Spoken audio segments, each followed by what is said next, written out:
Ada kemungkinan Anies akan batal nyapres, bukan karena dijegal, tapi karena internal.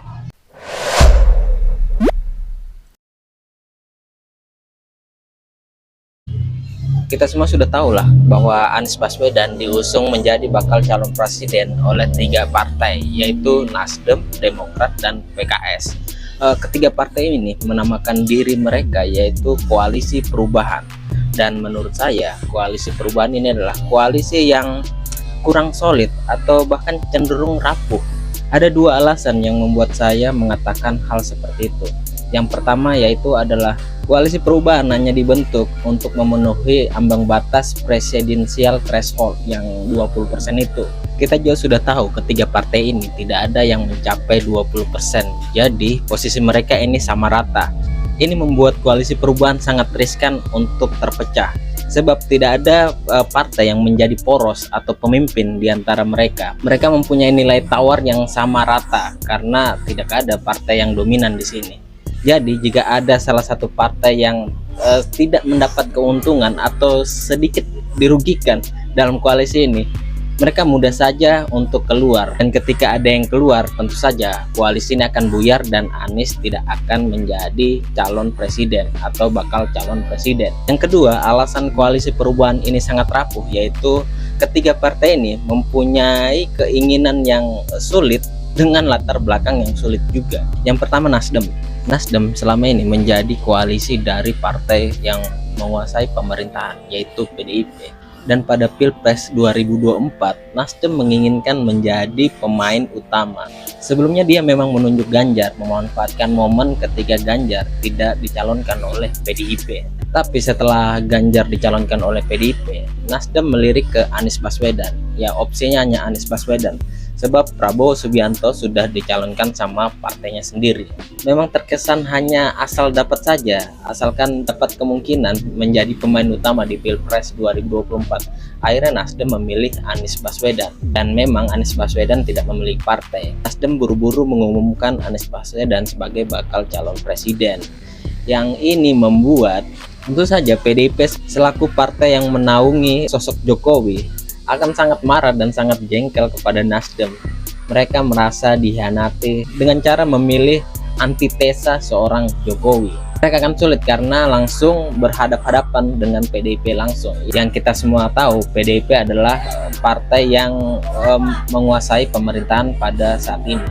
Dan itu sangat sulit sekali. Terbukti sampai sekarang banyak sekali kader-kader Nasdem atau menteri dari Nasdem yang terjerat kasus. Ada itu korupsi, ada yang mengundurkan diri. Pokoknya partai yang berhadapan-hadapan langsung dengan PDIP akan sulit posisinya. Yang kedua adalah Demokrat. Demokrat dari 2019 sangat menginginkan sekali AHY menjadi wakil presiden. Waktu itu kita ingat sendiri, Demokrat merapat ke Gerindra di 2019 untuk menginginkan AHY ini menjadi wakil Prabowo. Sayangnya Prabowo memilih Sandiaga Uno. Sampai-sampai waktu itu Andi Arief sangat benci sekali dengan Prabowo dengan menyebut Prabowo adalah Jenderal Kardus. Nah, walaupun keinginannya ini sangat besar ya, AHY ingin jadi wakil presiden, tetapi AHY sendiri namanya kurang angkat, kurang naik.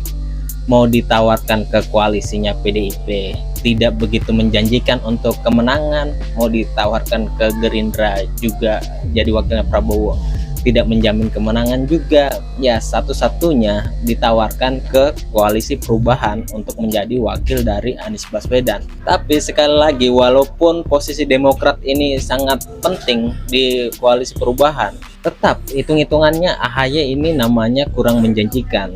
Elektabilitasnya kurang tinggi, kurang menjamin lah untuk dimajukan sebagai calon wakil presidennya Anies Baswedan.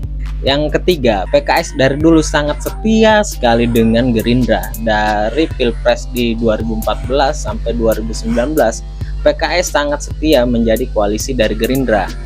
Tapi pada Pilpres 2024 ini, Prabowo Subianto terang-terangan mendukung program-program Jokowi, dan ketika nanti dia terpilih menjadi presiden, dia akan berjanji untuk melanjutkan semua program Jokowi. Tentu saja PKS yang jadi oposisi sejati dari Presiden Jokowi Ya gengsi lah kalau mau gabung ke Gerindra, mau lanjutkan program-programnya Jokowi. Akhirnya salah satu pilihannya ya cuma ke gabung ke koalisi perubahan ini. Tapi ketika nanti misalnya PKS tidak hitung-hitungannya tidak mendapat keuntungan yang mereka inginkan, tentu saja mereka akan mudah saja melompat dan bergabung kembali ke Gerindra, partai yang menjadi sahabat koalisinya sejak Pilpres 2014 lalu.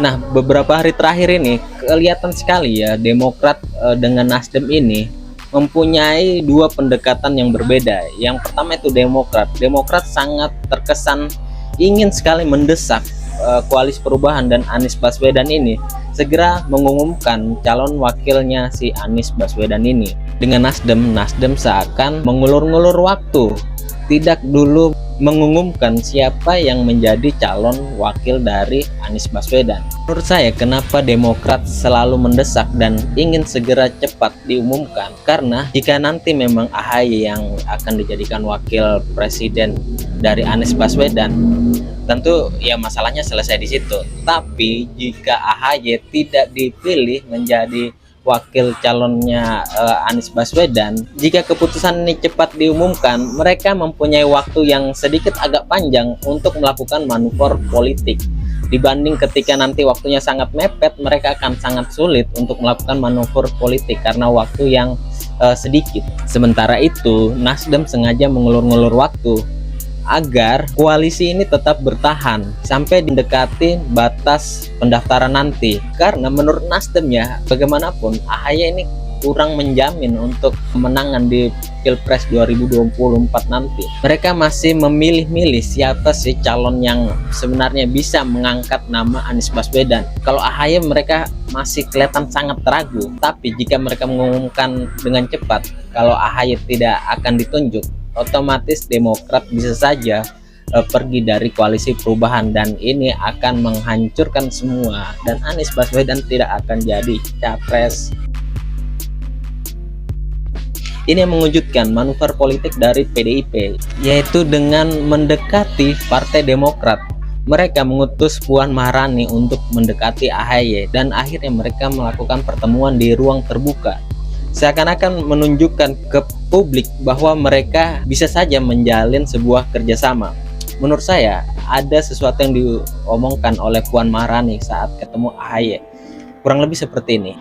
AHY, daripada kamu nanti di koalisi perubahan tidak dapat bagian apa-apa, mending gabung saja ke koalisi saya bisa menjamin kamu dapat bagian lah, paling tidak menteri. Bayangkan kalau kau di koalisi perubahan, kalau jadi wakilnya Anies saja belum tentu, kalaupun sudah jadi wakilnya Anies pun belum tentu juga kamu menang, bisa-bisa kamu tidak dapat apa-apa. Ya kurang lebih mungkin seperti itu yang dibicarakan oleh Puan Maharani kepada AHY. Dan tentu saja Demokrat juga memanfaatkan hal ini untuk menakut-nakuti koalisi perubahan. Jika suatu saat AHY memang tidak ditunjuk menjadi wakil Anies, mereka akan dengan senang hati menyeberang ke koalisi sebelah, ke koalisi PDIP untuk mendukung Ganjar Pranowo. Dan ini akan menyebabkan Anies Baswedan akan batal nyapres juga. Tapi kalau dipikir-pikir, kenapa sih PDIP sampai merayu-rayu Demokrat agar bisa menghancurkan koalisi perubahan ini? Apa segitu takutkah PDIP terhadap Anies Baswedan? Menurut saya mereka itu takutnya bukan sama Anies Baswedan, tapi mereka takutnya sama Prabowo Subianto. Begini, ketika memang nanti Pilpres 2024 jadi ini 3 calon, Ganjar mungkin saja menang, tapi akan menang tipis terhadap Prabowo. Dia tidak akan bisa menang 50%. Dan ketika terjadi ke putaran kedua, asumsinya yang lolos ini Ganjar dan Prabowo, semua pendukung Anies otomatis akan lari ke Prabowo Subianto. Tidak akan mungkin pendukung-pendukung Anies ini mendukung Ganjar Pranowo. Inilah yang ditakutkan PDIP kalau Pilpres nanti dilakukan sampai 2 putaran. Mereka inginnya 1 putaran saja. Jika Ganjar menang ya sudah selesai. Itulah yang membuat PDIP ingin menghancurkan koalisi perubahan ini agar Anies tidak jadi capres. Dan ini yang terakhir, sejak diumumkan kurang lebih setahun lebih ya Anies Baswedan ini menjadi bakal calon presiden oleh Nasdem Demokrat dan PKS, nama Anies di lembaga-lembaga survei ini tidak kunjung naik, bahkan stagnan, ada juga yang turun. Ini membuat partai-partai yang mengusung ini agak kurang lepas mendukung Aniesnya, karena mereka agak ragu-ragu, nanti all out kalah mereka rugi banyak, kalau kurang all out nanti kurang menaikkan nama Anies Baswedan, mereka agak serba repot. Jadi menurut saya koalisi perubahan ini sangat-sangat tidak solid dan sangat-sangat rapuh. Jadi apakah Anies Baswedan akan batal nyapres menurut kamu?